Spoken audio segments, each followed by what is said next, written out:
En el año 2002 hubo un investigador llamado Yuri Lazebnik que sacó un artículo que empezaba con una pregunta, era ¿puede un biólogo arreglar una radio? Y en él básicamente lo que discutían era la diferencia que hay entre la ingeniería genética y el resto de ingenierías. En cualquiera de ellas, en el ejemplo de la radio, cualquier ley física se acaba convirtiendo en un pequeño componente que se acaba montando en un circuito y que acaba haciendo algo tan maravilloso como una radio. En ingeniería genética, en biología, vamos al revés. Y era la crítica del artículo. Vamos completamente al revés. Llegamos y vimos algo tan complejo como la vida, como una célula, y para ver cómo funcionaba teníamos que ir quitándole cosas. Entonces, si tuviéramos una radio rota, una célula rota, siempre lo que haríamos sería compararla con otras radios que funcionaran. Iríamos viendo piececitas, los biólogos somos muy de separar por tamaños y por colores, y iríamos quitando cosas, y si quitáramos una pieza y la radio dejara de funcionar, diríamos que es el elemento más importante de la radio, hasta que otro investigador quitara otra piececita a la vez que dejaba la otra y tampoco funcionara, y sería el segundo elemento descrito como más importante de la radio, y así hasta publicar en el campo de Yuri Lazebnik, en apoptosis, unos 60.000 artículos para caracterizar muy bien todas esas piececitas de colores, pero al final no tener ni idea ni de cómo arreglarla, en muchos casos, ni de coña hacerla de nuevo. Entonces, así básicamente Hershey y Chase adivinaron que la herencia estaba en el genoma. De esta misma manera, Watson y Crick vieron que era una doble hélice, y Polver fue el primer investigador que cortó un trocito de un gen, de un organismo, y lo metió en otro. Y aquí se empezó a hablar de ingeniería genética, aunque esto, como veis, de ingeniería, cortar y pegar, es casi más manualidad que ingeniería. Se llama ingeniería genética porque Jack Williamson, un año antes de Hershey y Chase, en una novela, pues lo llamó así. Aquí nos vinimos arriba, pero nos vinimos más arriba con el tema de ingeniería genética cuando fuimos capaces de secuenciar genomas. Ya teníamos todas las letras, ¿no? Visteis todos los titulares, todos los periódicos, ya tenemos todas las letras que componen el ADN de un ser vivo. Pues bien, nos vinimos arriba, y lo primero que nos vinimos arriba porque dijimos casi nada son genes, el resto es basura. ¿Vale? Todavía nos arrepentimos de la palabra basura, que todavía no se quita del ADN basura, pero en esa parte del ADN basura estaba básicamente toda la regulación de todos esos genes. Y básicamente lo que se está intentando hacer para que sea una ingeniería de verdad empieza con la BioBricks Foundation, que es vamos a buscar y vamos a intentar estandarizar de verdad todos esos trocitos que tengan alguna función, de forma que podamos predecir qué es lo que pasa detrás. Igual habéis oído alguna vez hablar de promotores, la parte de los genes, los terminadores, secuencias de unión a ribosoma. Vamos a coger todos esos pequeños pedacitos y vamos a intentar que realmente sean como un circuito.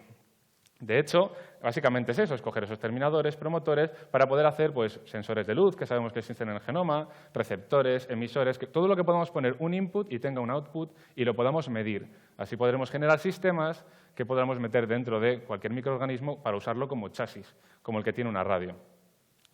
Esta es para mí es la primera gran revolución que me dejó con la boca abierta. Vamos a unirlo con informática.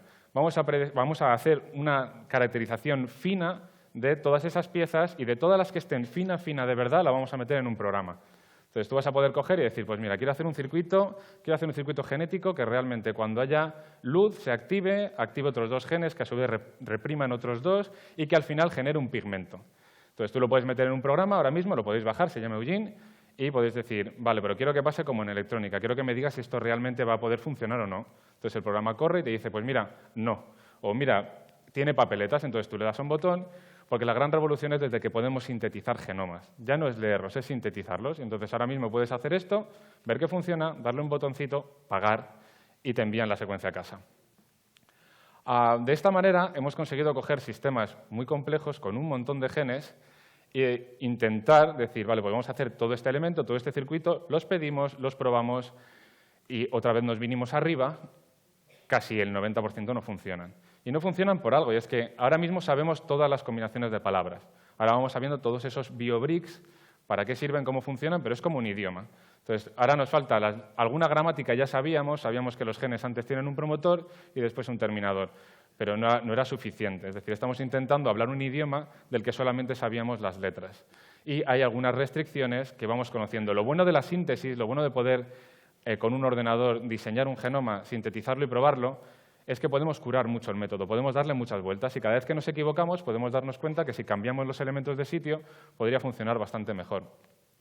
Siempre que se ponen los ejemplos de ingeniería genética se va al principio y se habla de uno de los primeros ejemplos que son, como conocéis, toda la insulina que se pinchan los diabéticos las producen bacterias que tienen el gen de la insulina humana. Vale. A mí me gusta más poner este caso como ejemplo sencillo, que son las Spider Goats. ¿Conocéis las Spider Goats? Sabéis que el Kevlar es muy resistente, pero la tela de araña es más. Y esto está producido en las arañas con 2 genes. Entonces, hay un montón de memes en Internet con este caso. El tema es que esos 2 genes, si tú quieres criar arañas, para tener tela de araña, las arañas son muy complicadas de criar porque son territoriales, caníbales, luego hay que ordeñarles y quitarles la tela, es complicado. Entonces se intentó en bacterias, se cogieron esos 2 genes, la espiderina 1 y la 2, y se intentaron meter en bacterias, pero no producía suficiente. Y lo que se consiguió fue hacerlo en cabras que en su leche producen tela de araña y a partir de ahí purificarla. Pero os digo, estos son sistemas fáciles. Lo que os digo de sintetizar muchos genes es, por ejemplo, esto. Esto es un complejo de 25 genes, alrededor de 25 genes que tienen bacterias patogénicas como Salmonella. Es como un microinyector que tienen para inyectaros moléculas patógenas dentro de vuestro organismo y que os vayáis por la pata abajo. Pues bien, este tipo de complejos, hemos estado hablando de cáncer de mama hace un momento. El gran problema de la quimioterapia es no puedo seleccionar entre las células tumorales y las que no.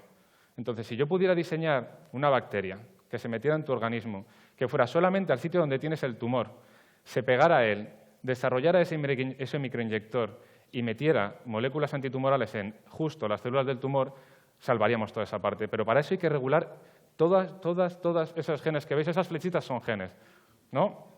Esto ya se ha conseguido. O sea, porque realmente que se adherieran a las células tumorales se necesitaba un gen y regular todo esto ya se ha metido en bacterias que no son patogénicas y que podrían ayudar a estos tipos de terapia. También se ha hablado esta mañana de lo importante que es la fijación del nitrógeno para las plantas. Las plantas las queríamos bastante independientes, pero no lo son, pero podríamos hacerlas independientes. Podríamos coger todo el sistema que tienen los microorganismos que fijan el nitrógeno por las plantas y ponerlos en las raíces. Y esto también se ha probado y también se ha sintetizado.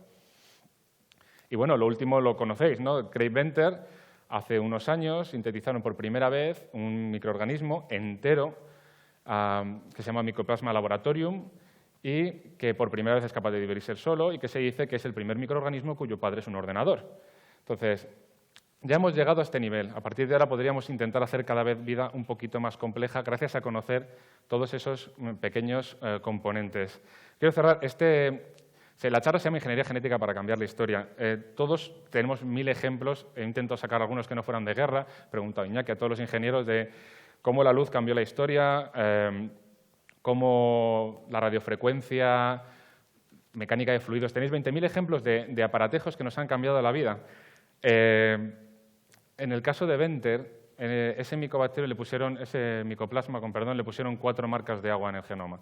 Eran 4 mensajes para dejar claro que lo habíamos hecho en un ordenador. Uno era un script que si le dabas le podías mandar un email a uno de los directores del programa para felicitarle por ello. Había una cita de James Joyce que decía: a vivir, errar, caer y triunfar, recrear la vida a partir de la vida, que era básicamente un resumen de todo lo que os he contado en ese genoma. Había otra que se le atribuye a Oppenheimer, que era como no ver lo que es, sino lo que puede ser. Y había una última de Feynman que decía: lo que no puedo construir no lo puedo entender. Así que igual hoy le podríamos decir a Yuri que igual estamos cada vez más cerca de poder entender y arreglar una radio. Muchas gracias.